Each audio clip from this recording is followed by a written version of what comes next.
Well, the regime got smart.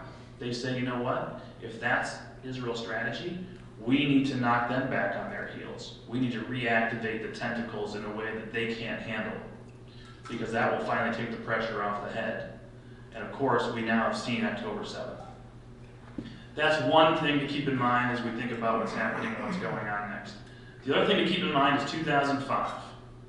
Now, I was 4 years out of Ida Crown. I was early in DC at the time, and I remember one of the first major foreign policy things that I watched, other than obviously the back end of the Second Intifada and the departure of Yasser Arafat from the scene, was the disengagement decision out of Gaza. Under a former prime minister who was viewed as somebody who was hardline, willing to fight, but decided that it wasn't worth continuing to have security control over Gaza, and decided to unilaterally withdraw Jewish families, Jewish settlements, Israeli troops, and say, fine, you guys have Gaza, we don't need this trouble. And the Palestinian Authority took over Gaza, they went to elections, Hamas won those elections, and as Israel and the United States and the European Union tried to move to put embargoes and sanctions and isolate what had become a Hamas-controlled Palestinian Authority, Hamas decided to take armed control of Gaza in a major civil war with Fatah. In 2007, took military control of the Gaza Strip, and it has become the bane of the southern existence of Israel ever since. We have known that threat ever since because of that historic mistake. Now, throughout that time period, there was one country all the time stepping up to the plate to say, hey, no, Hamas is good. Hamas we can trust. Hamas we can work with. We're going to keep funding Hamas. We're going to give them money. We're going to give them weapons. I'm not talking about Iran. That one was given. I'm talking about Qatar, a little thumbnail of a country that sits on the Persian Gulf that most people have never heard of unless you've watched the World Cup. This country, ideologically very aligned at its leadership level with the Muslim Brotherhood Network. And Hamas is part of the Muslim Brotherhood Network. They, in Turkey, under President Erdogan, who is also himself a Muslim Brotherhood ally, have been pulsing money and political support and information support through Al Jazeera and Turkish media in support of Hamas since way before 2007. And then through 2007. In 2012, as there was a Syrian civil war going on, and there was a lot of stress between the Sunnis and the Shia, where Hamas, basing its political bureau, as it's called, these are the leaders of Hamas, that don't live in Gaza because they want to move around and travel, raise money, be the ambassadors of Hamas to try to legitimize Hamas. They were living in Damascus until 2012.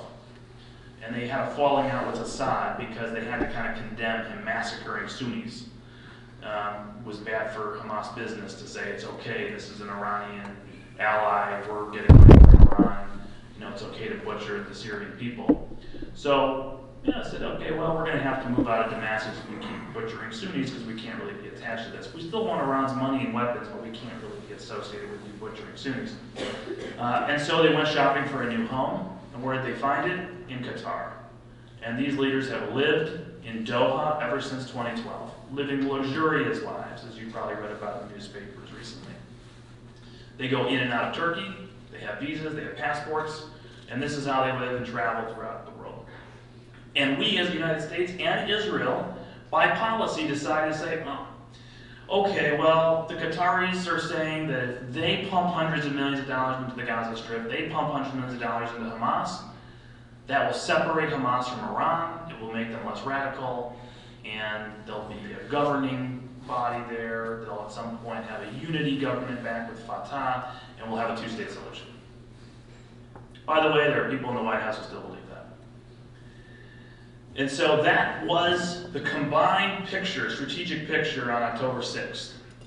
You had Iran with its ring of fire, already trying to activate its tentacles. You had seen massive terror plots throughout Judea and Samaria over the last several months with almost nightly IDF activity in a different West Bank city every night, trying to root out these terror cells.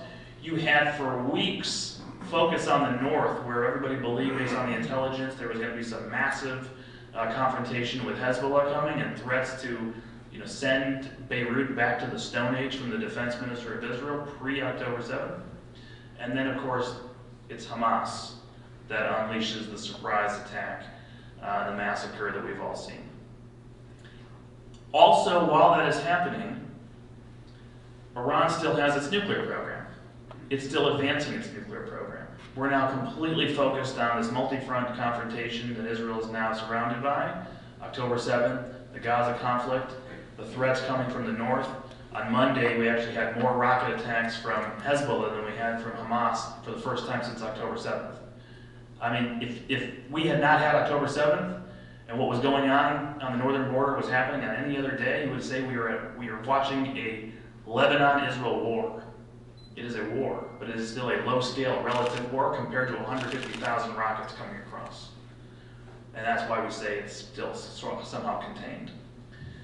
Even in that context, as Israel's busy fending off cruise missiles coming in from Yemen, and America swatting away suicide drones at its bases in Syria and Iraq, and by the way, all those terror cells in Judea and Samaria, still very active. In the last 72 hours, major IDF activity. Attempted terrorist attacks on IDF soldiers and major IDF operations trying to root out these terror cells. All that happening, the clock is still ticking on that nuclear program in Iran. The International Atomic Energy Agency just reported in the last 48 hours that Iran has increased its stockpile of high-enriched uranium another 5%. It can make about a dozen bombs if it wanted to within 3 months, based on its current fissile material stockpile.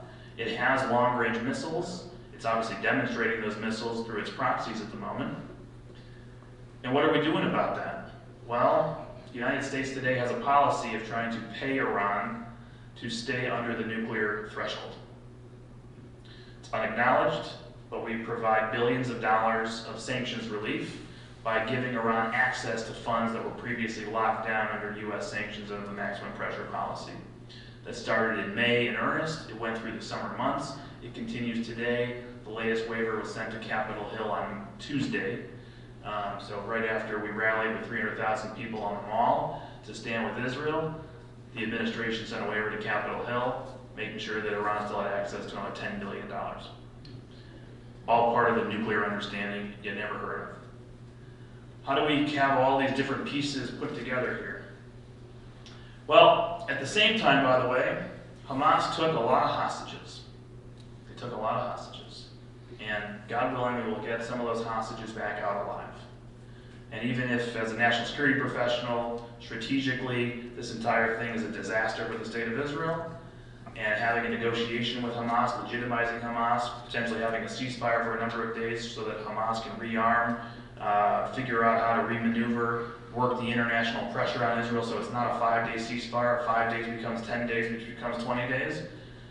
And that may all happen, or might not happen, we'll see.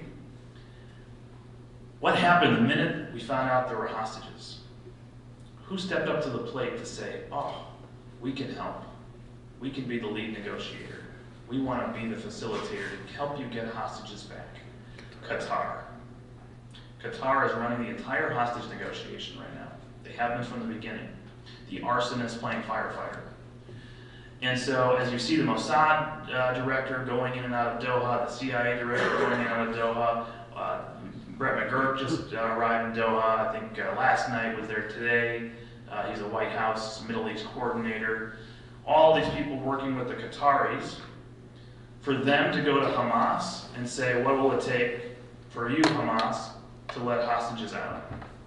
While Israel's stated objective is the destruction of Hamas. Did we see the contradiction going on? So, all of these dynamics playing out. What is the state of play today? Israel has obviously decided it wanted to take one front at a time in this conflict. There was early on after October 7th a debate inside the Security Cabinet. Yoav Gallant, the defense minister, arguing that Israel should respond immediately with a strike on Lebanon before Gaza. Interesting. Because he argued this is a much greater threat. We're never going to be able to live with this threat on our border ever again after October 7th. This is the one thing that's been holding us up from really confronting Iran on its nuclear program. We have world sympathy right now. let's have a 1967 type preemptive strike on Hezbollah. Hamas will be there. Gaza will be there. We got to control the border. We got to make sure there's no more terrorist infiltrations. They're not going anywhere.